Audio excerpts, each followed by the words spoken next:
This is Dr. Bryson with part 4 of the history of juvenile justice. We're going to pick up with the overturning of parens patriae.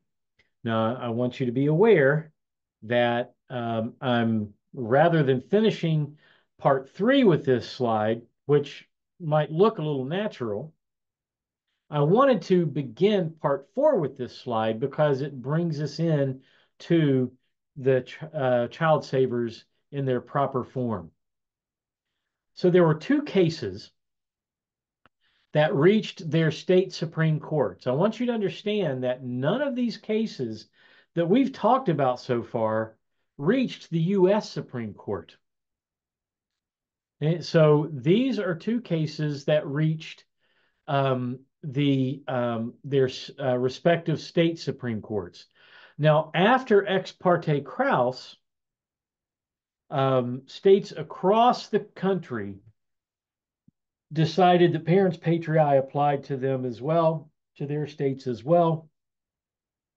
So they started doing everything that Pennsylvania was doing at that point. Well, there were two cases in 1870 that threw parens patriae out. Now, Chicago in Illinois really picked up the concept. Um, Chicago, that we talk about a lot, or at least I do when I teach the criminology class and we get to social disorganization theory, I give a very, very broad brushstroke history of Chicago. By the late 1800s, they were calling themselves Second City because New York was saying we're the first city. And Chicago said, you can take that title. We'll just call ourselves Second City, but we still know we're better than you. But anyway, I mean, there's more to the idea of the concept of Second City for them. But Chicago, Illinois, and especially Chicago really picked up this mantle. So they went with it. But the state of New York in 1870, the case of People v. Turner. So Turner was held in a house of refuge against the wishes of both of his parents. So as opposed to Krauss, where the mother wanted her there and the father didn't, in the case of Turner, neither parent wanted Turner there. Now, Turner did not commit any criminal act. New York officials believed he was in danger of becoming an adult criminal. Now, I want you to hear this. He hadn't committed any crime. They believed he would become a criminal. So, we need to do something to prevent that from happening. Well, the parents go to court. They go all the way to the New York State Supreme Court, which held that parens patriae should only be used in extreme cases, period.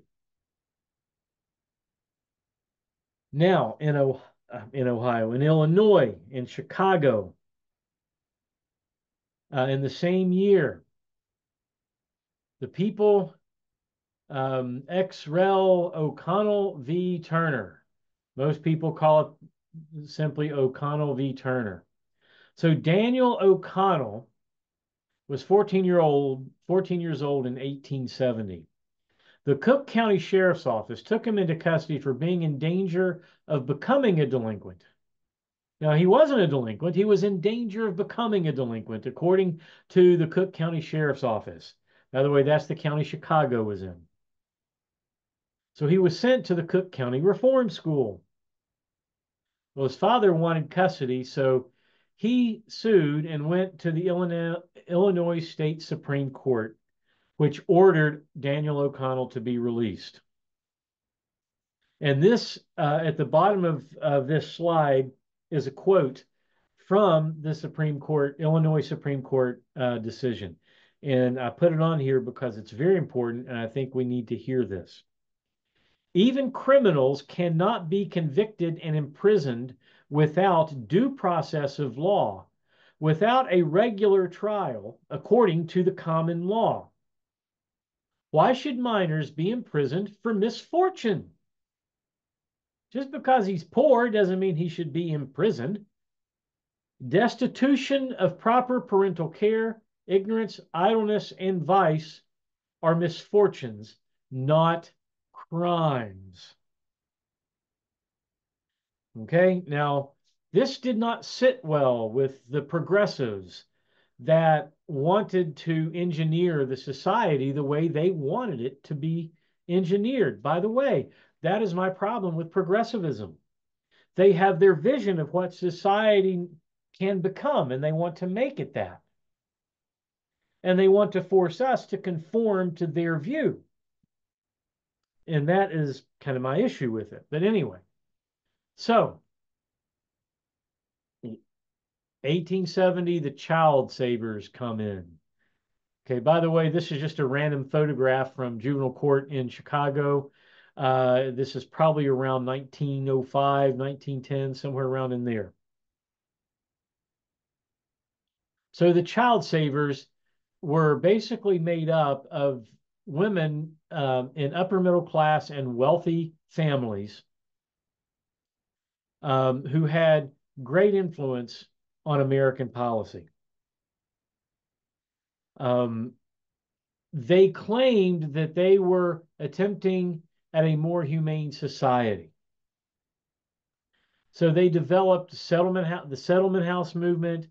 They formed the National Congress of Mothers, but they were also forming the Women's Christian Temperance League or Temperance Union, which advocated for prohibition. So once they could no longer take these poor children off the streets, and they believed that if we don't get them off the streets and send them to these um, houses, that they're going to become really bad adult criminals. And so they saw the O'Connell case as making society worse. Now, to their credit, they did argue for a separate juvenile justice system. But they wanted to be able to take these children out to prevent them from becoming something, not because they were that already. They wanted the government to take control and prevent them from taking on an identity. Now, that identity was one as of an adult criminal, and yeah, I think we all have problems with adults committing crimes, especially when you're the victim or somebody you know, right? But the point is that that is what they were about. So, but they wanted to develop a system that was more inquisitorial, not as in inquisition, but in um, they interested in finding out more to determine the causes of what's going on with the child, and if there was delinquent behavior, what caused the delinquent behavior. Let's diagnose the illness and let's provide treatment. Well, it took them almost 30 years, but they finally were able to get the Illinois legislature to enact the Juvenile Court Act of 1899. Now, I want you to understand Memphis, among other cities, claim to have established the first juvenile court. Memphis did have one. I actually lived in Memphis and did work in the Memphis Juvenile Court back in the 90s. Um, but there is no doubt that the Illinois Juvenile Court Act of 1899 was the first of its kind, so that the Illinois Juvenile Court that opened in Cook County, and this is a picture of the building here, in 1900 was the very first official, okay, official juvenile court. So just want to make sure you understand it's the first official one. Now it was drastically different than adult court. But here's the thing, as with all government policies and programs, the reality of administration drastically different than the ideal of the reformers. If you have me for the corrections class, you'll learn about the prison and how the prisons weren't meant to be what they quickly became. Okay. So Anthony Platt's critique of the child savers movement. So this is the book that you're reading.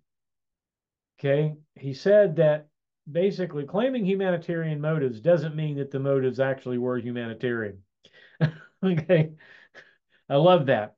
You can say what your motives are all the time, but we don't know what's really in your head. And sometimes you do some other things that kind of make us believe your motives might not have been purely humanitarian. Decisions were based more on upper and middle class values than on the needs of the child. So it was the belief that as we engineer society, we're engineering society to have the values of the upper and middle classes.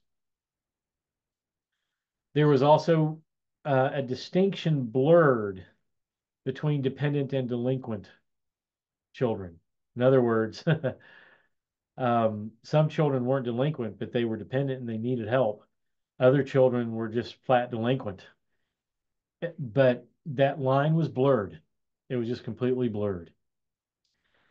But I want you to see this last point here, welfare as social control. I want you to understand those who take care of others says more about who is in control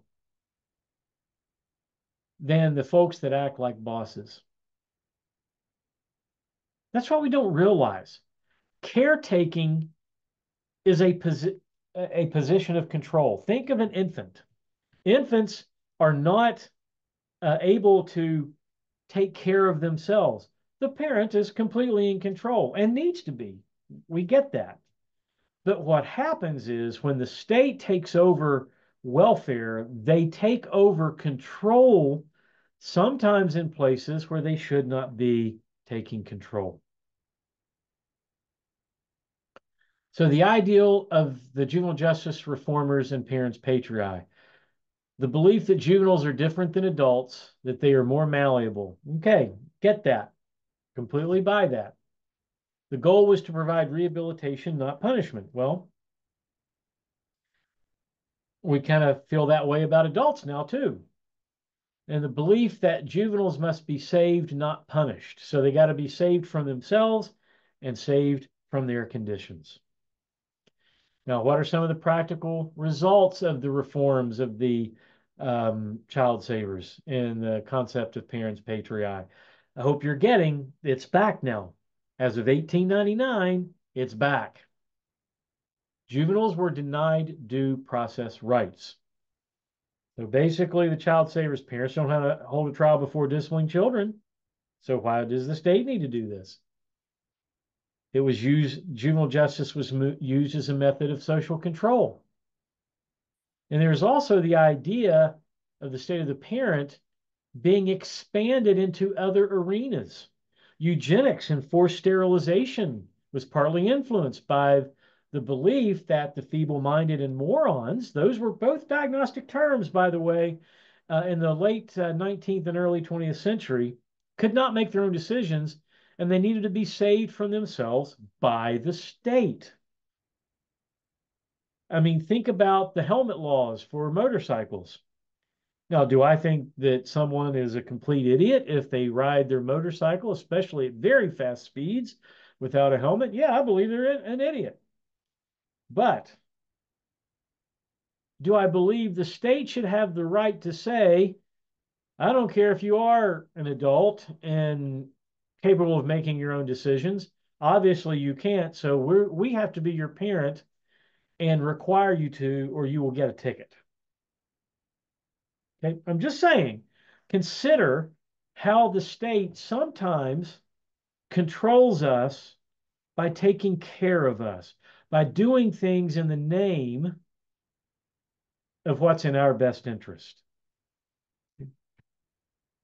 All right, so we are going to end this video and we'll pick up with 5 next.